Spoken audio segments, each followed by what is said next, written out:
Hello guys and welcome back to my channel. My name is Anna and I'm sure you can tell by the title of this video, I am going back to Disney World.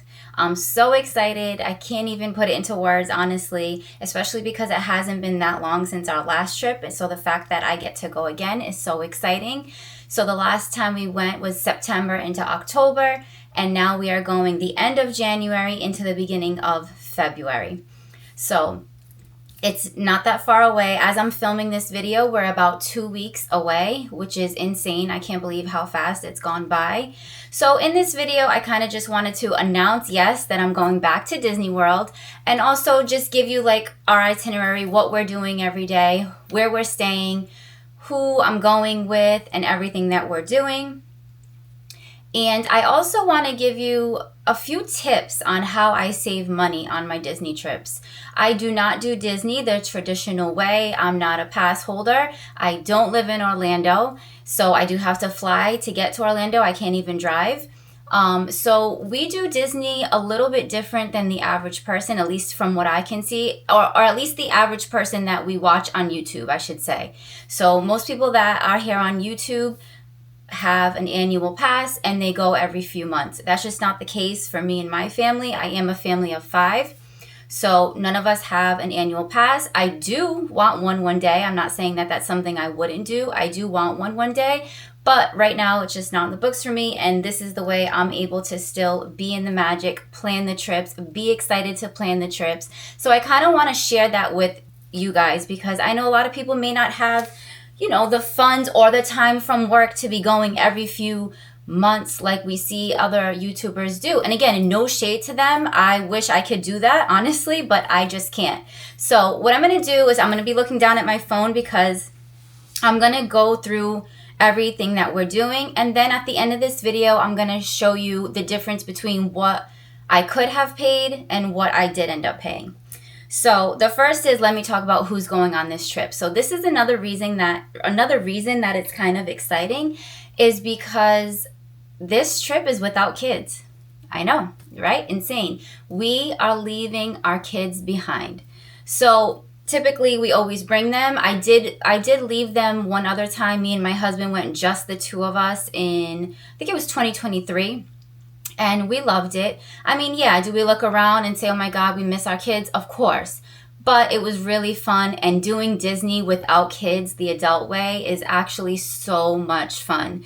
So I convinced my best friends to go. So if you watched my last vlog, we traveled with another family, my best friends and their kids, along with my husband and then my brother and his best friend. So my brother has an annual pass for Universal, actually, so he has to get down there as much as he can so he can use his annual pass. So it is the 5 of us. So again, so excited that we don't have our kids with us and we can just get up and just run from A to B, like no carriages, no strollers, no worrying about who ate, who didn't eat. Like, we're so excited to do Disney the adult way. So we arrive. So now if you see me looking at my phone, I'm just looking at my plans. So we arrive on a Saturday and we arrive at 3:50. So from there, we're renting a car. Again, something that you don't see a lot of YouTubers do, or a lot of people in general do. They mostly just go right to a Disney resort, right? They land and they get in the car and they get in an Uber, or they get into the, what is it called? That bus, the mayor's bus, and they go straight to their Disney resort. We're actually landing and we're getting into our car rental. So we always use, I want to say it's been like 8 years now, we consistently use the car rental place called Alamo. That's just our favorite. We've never had a problem with them. They're really reasonably priced. We always get great cars, so we're sticking to what we know. As soon as we land, we will have a car for the 5 of us to fit in. So from there, we are going to our Airbnb. So for 2 nights, oh, by the way, I didn't say this, the trip is 3 days. So not that long, but again, we need to get down there whenever we can. We need to feel the magic. So if it can only be 2 days, 3 days, 4 days, we're going to take it, right? So this is a weekend, so we're going from Saturday to Tuesday. So once we arrive for 2 nights, we're going to be in an Airbnb. The Airbnb is huge. It has 3 rooms with 3 king beds and 3 bathrooms, and it's about a 15-minute drive to the Disney World resorts. So me and my husband will have a room, my friends will have a room, and then my brother will have a room. So it's a beautiful house, big kitchen, big living room, again, 3 bathrooms. So everyone's going to be having tons of space. This is my second time doing Airbnb. We did Airbnb back in May of 25 and we loved it. That time we got a really big house. And again, we just enjoy everyone having space, privacy, and it's just always worked out for us. So for 2 nights, we will be staying at the Airbnb. The first day when we get there, we are going like probably by, I want to say 6 o'clock, we're headed right to the Polynesian.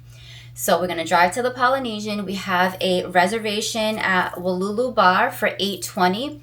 I'm not sure if we're going to eat there or at Tambu Lounge, but we're just going to eat, have some drinks, and then we're going to go to Trader Sam's. So the thing about my crew is we love Trader Sam's. All of us, we went back in May for the first time, and we really, really enjoyed it. So all of us will be going to Trader Sam's, and then either we'll watch the fireworks either before Trader Sam's or after. So that whole night is kind of dedicated to the Polynesian. If we can, we may stop at Disney Springs beforehand, before going to the Polynesian, just to like do some little shopping. Like I want to make sure I bring the kids back things. They've already asked me for certain things that are at World of Disney. So we may do Disney Springs there. If not, we'll fit it into another day. But then we'll go to the Polynesian. So from the Polynesian, we're staying there probably the whole entire night. We're going to watch fireworks. We might get Dole Whip, just taking in the Polynesian. So after that, we're going to be home like super late. The next day is a Sunday and we are park hopping. So another crazy thing for me to say that most of you are going to be like, well, what? I've never park hopped. I only ever do 1 park each day. So we plan to do 3 parks on this day, which I know that's a little bit crazy too, but we really want to do 3 parks. So we're planning to do Animal Kingdom first, then Magic Kingdom, and then Hollywood. So this time we are not doing Epcot. We did it on the last trip in September, so we do want to focus on those 3 parks. So we plan to get there as soon as possible and do Animal Kingdom first thing in the morning. Then we want to head to Magic Kingdom. We have to be there by 1:20 because we do have a reservation at Beacon Barrel. This is our first time going there, never been there, so I'm excited to do that. And then we need to be at Hollywood Studios by 6 o'clock because we have Olga's Cantina. And then we'll stay at Hollywood Studio the remainder of the night because we obviously want to watch Fantasmic. I cannot wait to watch Fantasmic. I haven't seen it now in 4 years, 5 years, maybe even longer, honestly. So I don't think I've seen Fantasmic since it got the new show. So I'm really excited to go to Fantasmic.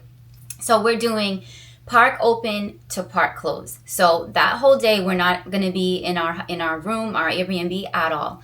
So by the time we get home, let's say it is 10, 11 o'clock at night, we're going to be using the car. The next day we check out of the Airbnb. Then my brother will go to his Universal Studios resort. I'm not sure where he's staying, but he'll go to his resort, and then the 4 of us will be checking into Caribbean Beach. So excited. I hear nothing but good things about Caribbean Beach, so I cannot wait. So because we are doing the 2 nights at the Airbnb, I still wanted to be in Disney World for at least 1 day. Like I wanted to be in the bubble for at least 1 day, and we're doing a full resort day on that day. So we're going to do the pool, hopefully, if it's warm enough. We're going to do the pool. We'll do like Cabana Bay for lunch, or we may hop over to the Riviera and have lunch at the Riviera, maybe get coffee at the Riviera. I'm not sure. But the minute we get up, we are going straight to Caribbean Beach.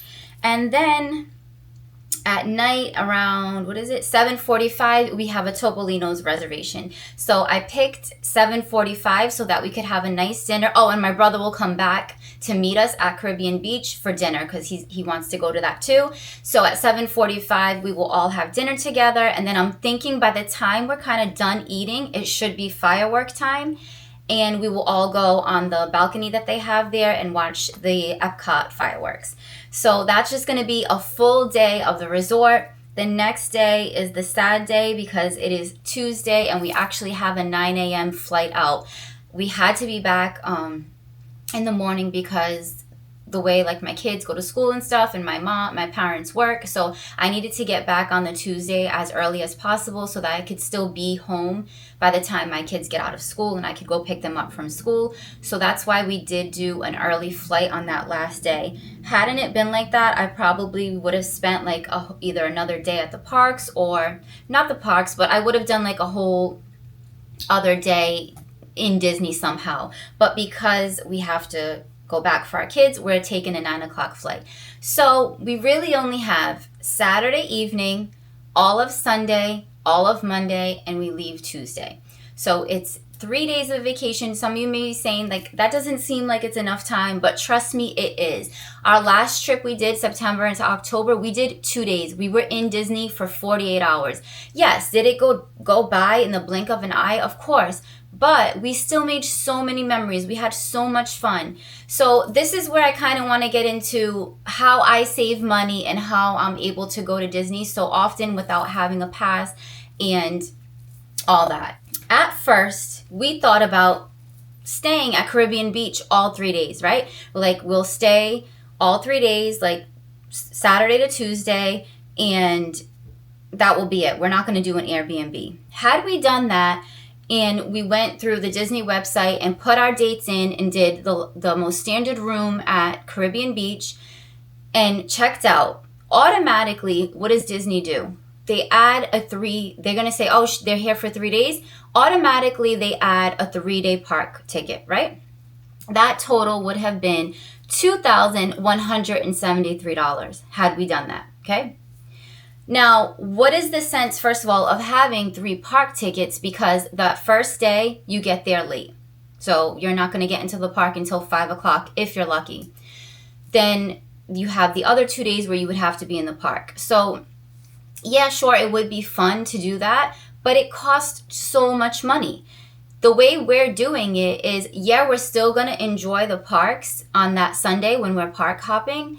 But so we also thought about, why would we stay 2 nights at those first 2 nights at Caribbean Beach when we're not going to be in the room at all? We're going to arrive at 5 o'clock. We're leaving right away. We're going to change our clothes. We're going to head right to the Polynesian. We're not going to get home until super late at night. That next morning, we're going to wake up super early and leave for the parks and park hop. So what is the point of having this nice room in Disney, right? Being right in the Disney bubble, and paying all that money when you're not in the room at all? So that's when I kind of thought, okay, well, let's do 2 nights off of property, and then that last night where we are going to be in our room, around the room, in the resort, the pool, the restaurants, that last day, that Monday, that would make sense to stay at Caribbean Beach. So right away, because I did that, and I found such a nice Airbnb, it ended up being, with us splitting it with my friends and my brother, $200 a couple for us to go. So for those 2 nights. So that's $100 a night. That's insane. That's so cheap. And then that third night at the Caribbean Beach, we paid $260 for that night. Okay. So then you add, okay, well, you need the park hopper. So that was another $530 for that 1 day park hopper on that Sunday. And then we needed a car, right? You're like, okay, well, we needed a car. We're splitting that with our friends. That came to $80 each. And that's for a big car for all of us to fit nice and comfortable, okay? So the total from my trip, doing it that way, was $1,070. So I showed you guys earlier, it was what, $2,173. I saved over $1,000 by A, not staying in Disney all 3 nights, and B, not getting a 3-day park ticket. Just like the way that Disney does it, they always like include you to do a 3-day, or however many days, that's how many days you should be in the park, which is insane. Again, do most people do it this way? Yes, they get into Disney and they go to parks each and every day. Don't get me wrong, I love the parks. I really do. I enjoy being in the parks, all 4 of them. I love them so much. But I love other parts of Disney. I love the resorts. I love park hopping. I love taking not park hopping, resort hopping, sorry. I love taking the monorail, going to the Polynesian, going to the Grand Floridian. I love taking the Skyliner, doing all like those neighborhood resorts. What do you call it? Boardwalk. We did Boardwalk on our last trip. We loved it. There's so many other things to Disney besides being in those 4 parks. So like really sit there and plan your trip and say, well, how many days do we want to do? How long are we going to be in the room? How many park tickets are we going to do? And don't just think that you have to stay in Disney to have a great time. When we first started going to Disney back in 2000, like as a family, not when I was a kid and not just me and my husband alone, but like as a family, we started going in 2018. At that time, we would just do like regular resorts that were just like down the street from Disney, 10, 15-minute drive. Some of them were really close, like just like Holiday Inn, like let's say. We would just stay there and we had so much fun. It wasn't until recently that we really started staying on property or staying in the Airbnbs. And the Airbnbs are just as fun. Like everybody has so much room. You have pools. You have everything that the Disney resorts have, but at such a less price point. So like again, would I love to just stay at Disney and book a 7-day Polynesian vacation with 6 park tickets? Of course. Is it going to be fun? Yes, of course. But you can do Disney a different way and really save.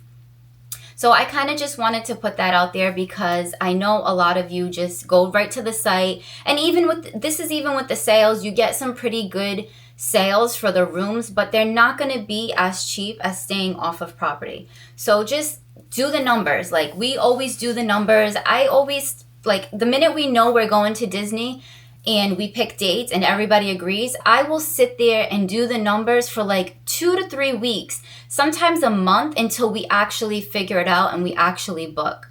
So like play with the numbers. Don't just book. Don't spend money foolishly. You're still going to have a good time. I promise you. So I just kind of wanted to say that and put it out there because I know a lot of people don't really talk about this on YouTube, and I could get into more things at like a different time. This video was supposed to be just a quick, hey, I'm going to Disney trip announcement. I'm obviously vlogging the whole thing. After this, you're also going to see a pack and prep with me for Disney. And that video, similar to my New York pack and prep with me. If you haven't seen that, you can go to that now. We went to New York during Christmas time in November, which was really fun. And I have that vlog already out.